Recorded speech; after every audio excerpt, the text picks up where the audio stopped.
할렐루야. 감사로 여는 하루 5월 3일 수요일, 오늘도 하나님께서 우리에게 좋은 하루를 주셨습니다. 말씀으로 시작하며 아버지 하나님의 말씀을 붙잡고 오늘을 승리하는 저와 여러분이 되기를 간절히 원합니다. 오늘 함께 나누실 하나님의 말씀은 사무엘하 14장의 말씀입니다. 제가 전절을 다 읽어드리겠습니다. 새번역 성경으로 봉독합니다.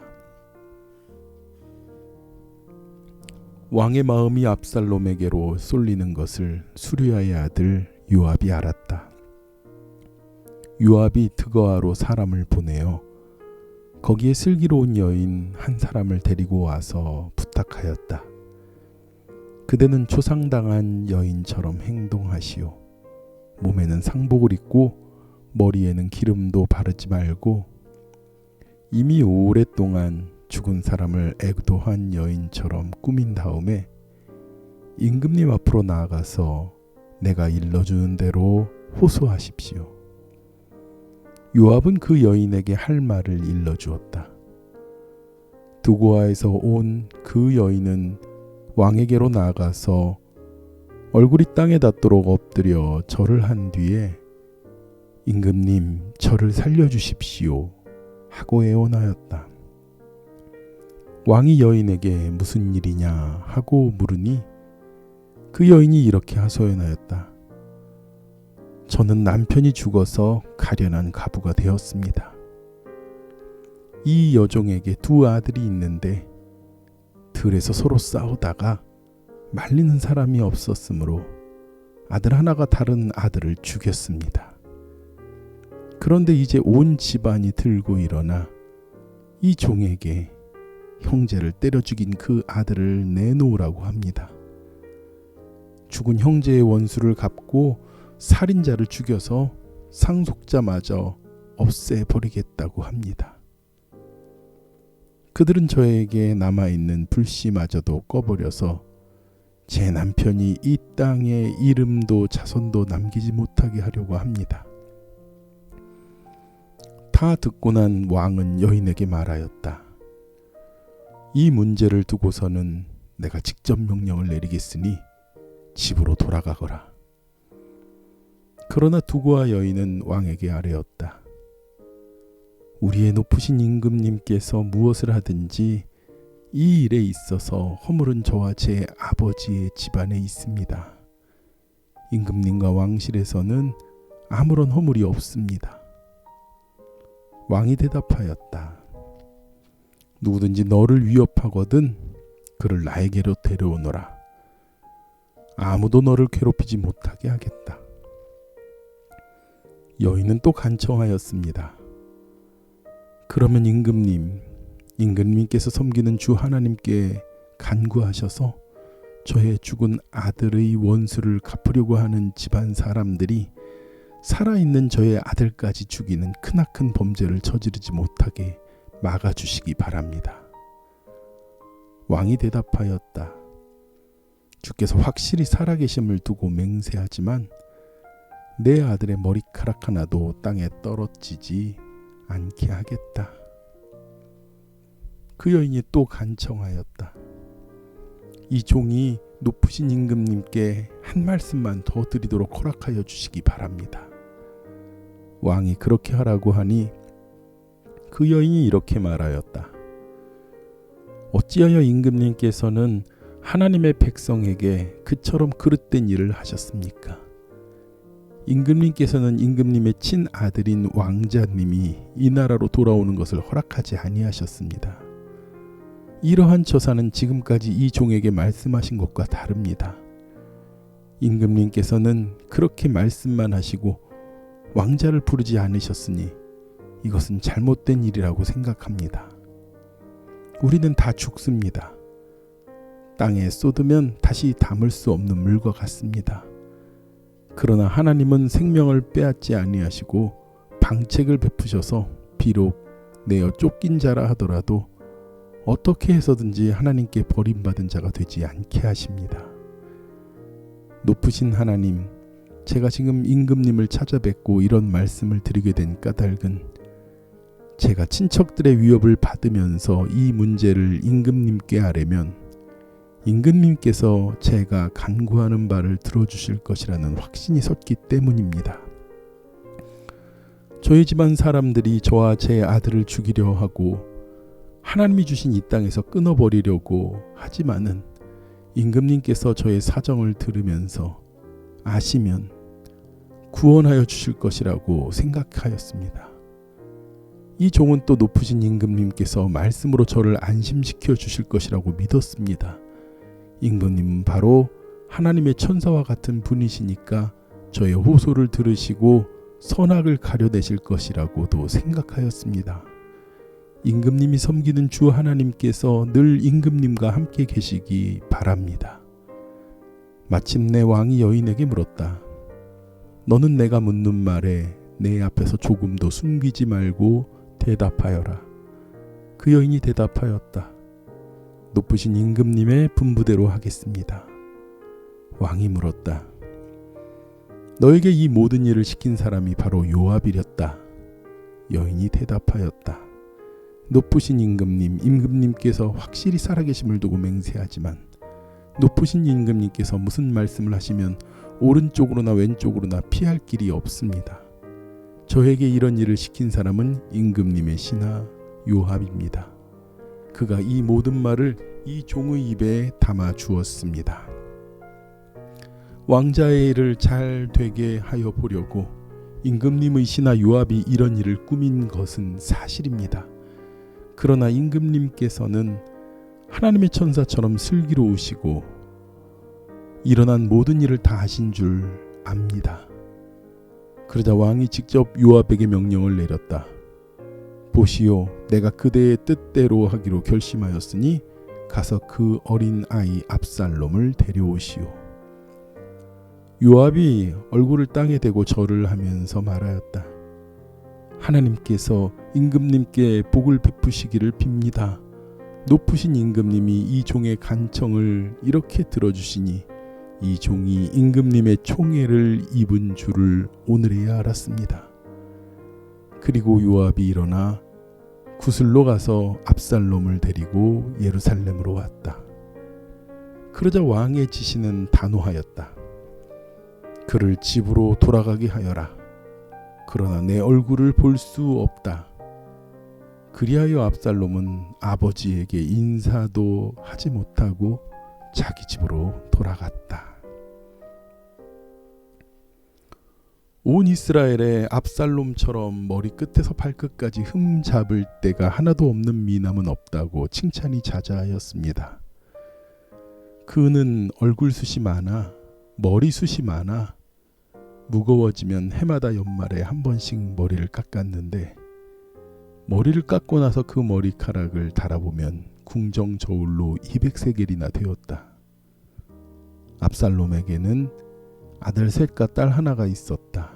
그 딸의 이름은 다말인데 생김새가 아주 예뻤다. 압살롬은 예루살렘으로 돌아와서 2해를 지냈는데도 왕의 얼굴을 한 번도 뵙지 못하니하였다. 압살롬이 요압을 왕에게 보내 요압에게 사람을 보냈으나 요압은 압살롬을 방문하지 않았다. 2번째로 다시 사람을 보냈으나 그는 여전히 오지 않았다. 그러자 압살롬이 자기의 종들을 불러다가 지시하였다. 내 밭 곁에 요압의 밭이 있다. 그가 거기에 보리농사를 지어 놓았으니 너희는 가서 그 밭에다 불을 질러라. 그래서 압살롬의 종들이 그 밭에 불을 질렀다. 그러자 요압이 압살롬의 집으로 가서 따졌다. 어찌하여 종들을 시켜 나의 밭에다가 불을 질렀습니까? 압살롬이 요압에게 대답하였다. 이것 보시오. 나는 이미 장군에게 사람을 보내어서 좀 와달라고 부탁을 하였소. 장군을 임금님께 보내어 나를 왜 구슬에서 돌아오게 하였는지 여쭈어 보고 싶었소. 여기서 이렇게 살 바에야 차라리 그곳에 그대로 있는 것이 더욱 좋을 뻔하였소. 이제 나는 임금님의 얼굴을 뵙고 싶소. 나에게 아직도 무슨 죄가 남아 있으면 차라리 죽여달라고 하더라도 말씀을 드려주시오. 그래서 요압이 왕에게 나가서 이 일을 상세히 아뢰니 왕이 압살롬을 불렀다. 압살롬이 왕에게 나아가서 왕 앞에서 얼굴에 땅이 닿도록 절을 하자 왕이 압살롬에게 입을 맞추었다. 아멘.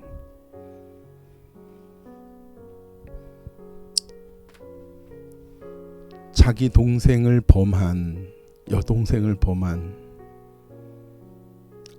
암논을 죽인 압살롬은 구슬왕 달메 자신의 외할아버지에게 도망가서 3년을 살고 있었습니다. 그러나 다윗의 마음은 죽어버린 아들보다도 그렇게 멀리 도망가여 있던 압살롬을 향하여 간절하였지요. 오늘 본문에 보니까 압살롬은 정말 인물이 좋은 사람이었던 것 같습니다. 머리끝부터 발끝까지 흠을 잡을 데가 없는 그러한 자라고 말합니다. 하지만 그의 외모만큼 압살롬의 내면까지 아름다웠을까요? 압살롬이 구슬에 3년 동안 있는 동안에 압살롬을 향한 아버지의 마음은 애절했습니다. 그 마음을 아는 요압이 한 여인과 계략을 꾸미지요. 오늘 본문에는 지혜롭다고 말하지만요, 원문의 말씀은 간교한 여인이라고 표현해도 맞을 것 같습니다. 바로 이 요압 장군은 이 여인과 일을 꾸미는데, 이 여인에게 남편이 이미 죽었고 두 아들이 들에서 싸우다가 한 아들을 말리는 사람이 없어서 죽일 수밖에 없었고, 그리고 이미 살아있는 아들에 대하여 사람들은 죽여야 된다고 하는 그러한 이야기를 꾸며서 임금 앞에 나옵니다. 그리고 그 남은 아들마저 죽을 순 없다고 살려달라고 간청을 하지요. 그러면서 마치 암논을 죽인 압살롬에 대하여 그를 품고 그를 데려와야 하고 그를 살려야 한다는 그러한 이야기를 다윗 왕에게 합니다. 우리는 이 여인이 참 지혜롭고 그리고 아름다운 말을 하는 것처럼 얼뜻 보면 생각이 들 수도 있습니다. 그러나 우리는 성경에서 말씀하고 있는 이 본문의 이야기를 똑같은 눈으로 읽지만 하나님의 마음으로, 하나님의 시선으로 읽어야 됩니다. 오늘 이 여인은 마치 나단 선지자가 다윗 왕에게 와서 간음하고 살인한 다윗 왕을 꾸짖을 때, 하나님의 말씀을 대언하며 꾸짖을 때 비유를 들어서 말한 것처럼 이 여인도 들에서 서로 죽인 자신의 아들들을 두어서 이야기하며 마치 압살롬과 암논처럼 표현을 하지요. 그러나 여기에는 아주 큰 차이가 있습니다. 들에서 서로 싸우다가 죽인 두 아들은요, 계획적으로 서로를 죽이려고 하다가 죽인 것이 아니고요, 암논이라는 자는 자신의 여동생을 수치스럽게 하고 정말 더러운 짓을 계략을 꾸며서 했고, 압살롬 역시 그 암논을 죽이기 위해서 이미 매우 준비된 그런 계획된 범죄를 저지른 자들이었습니다. 그러니까 그들이 살인을 하고 악한 행위를 한 것에는요, 그 중심에 우발적인 것이 아니라 아주 악한 계략과 계획이 담겨 있다는 것이었지요. 이 여인은 우발적으로 죽은 그 두 아들에 대하여 한 아들은 살려야 되지 않습니까? 라고 말을 했지만 여기에는 우리의 올바른 분별함이 있어야 됩니다. 우리가 잘못하다가는요, 좋은 건 좋은 것이고 살아있는 놈은 살려야 될 게 아니냐, 그게 하나님의 뜻이다라고 착각할 수가 있습니다. 우리는 주님 앞에 경건하고 그리고 아버지 하나님 앞에 거룩함으로 분별할 수 있어야 합니다. 그러나 다윗 왕은 그 여인의 이야기, 그리고 바로 요압 장군의 그 여인과 함께 짠 계략에 의해서 결국 압살롬을 데리고 오지요. 하지만 다윗의 마음 가운데 압살롬을 향한 미움은 아직 가시지 않았습니다. 3년 만에 아들을 보았지만 그들을 보지 않습니다. 인사를 하지 않았죠. 그리고 또 2년이 지났습니다. 5년을 보지 못했습니다.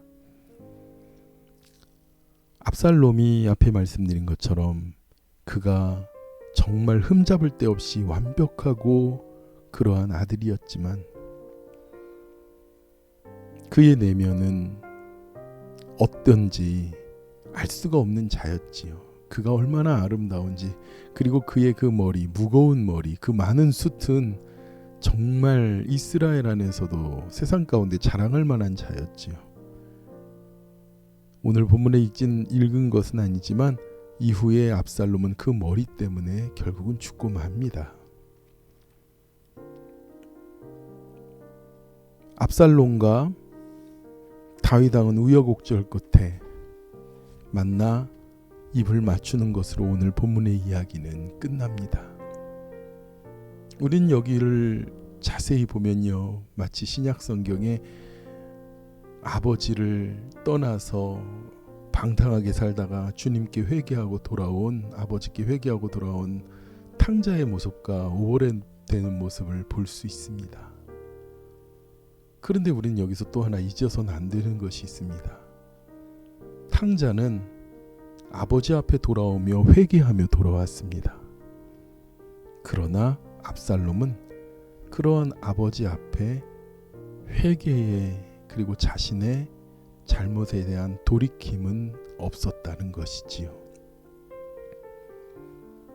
오늘 이 성경의 말씀에 요압과 이 드고아 여인, 나단 선지자와 비슷한 듯한 그러한 화법을 사용하여 말하지만 그들의 말하는 모든 것에는 간교한 그런 속내가 있었습니다.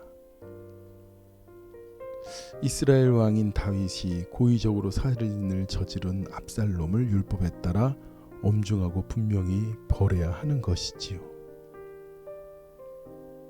그렇게 보면 다윗 역시도 살인을 하였고 강간을 하였고 간음을 하였고 죄를 덮으려 하였고 악한 죄를 저질렀던 걸로 보면 그도 역시 분명히 벌을 받아야 합니다. 하지만 다윗의 큰 차이는요, 아버지 하나님 앞에 처절하게 철저하게 회개하였다는 것이에요. 하나님의 법을 무시하는 자가 아니라 하나님의 법 앞에서 회개하고 용서를 구하고 하나님과의 온전한 화해를 위하여 몸부림쳤다는 것입니다. 우리는 이것을 간과해서는 안 됩니다.